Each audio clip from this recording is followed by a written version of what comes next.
আসসালামু আলাইকুম। আমি আজকে শেয়ার করছি টক দই রেসিপি।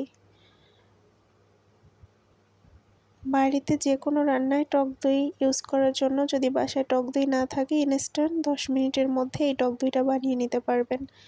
এই টক দইটা বানানোর জন্য লাগবে গুঁড়া দুধ আর ভিনেগার আর নর্মাল পানি।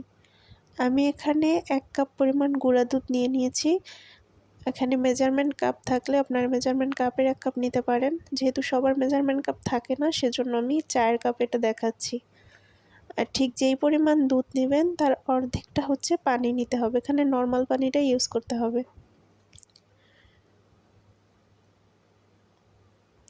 এই নর্মাল পানিটা গুঁড়া দুধের সাথে খুব ভালোভাবে মিশিয়ে নিতে হবে।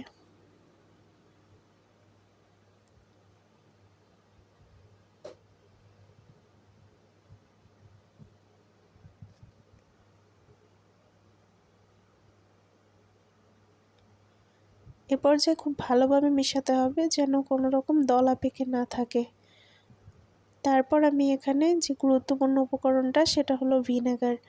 এখানে আপনারা চাইলে লেবুর রসটাও ব্যবহার করতে পারবেন।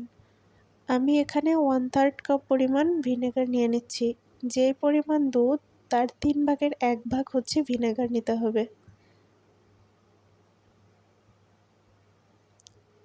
এই সঠিক মাপটাকে মনে রাখতে হবে। যে পরিমাণ দুধ তার অর্ধেক হলো পানি আর 3 ভাগের 1 ভাগ ভিনেগার বা লেবুর রস।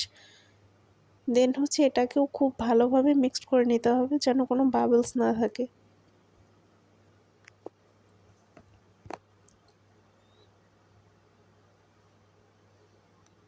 অ্যান্ড দেন আমি এটাকে সেট হওয়ার জন্য একটু জমানোর জন্য 10 মিনিটের জন্য ফ্রিজে রেখে দিয়েছিলাম। আর এটার ফাইনাল লুক দেখেন কতটা পারফেক্টলি জমে গেছে। এটা দিয়ে সব ধরনের খাবারে এটা ব্যবহার করা যাবে এবং রান্না করা যাবে। ভালো লাগলে সবাই ট্রাই করুন।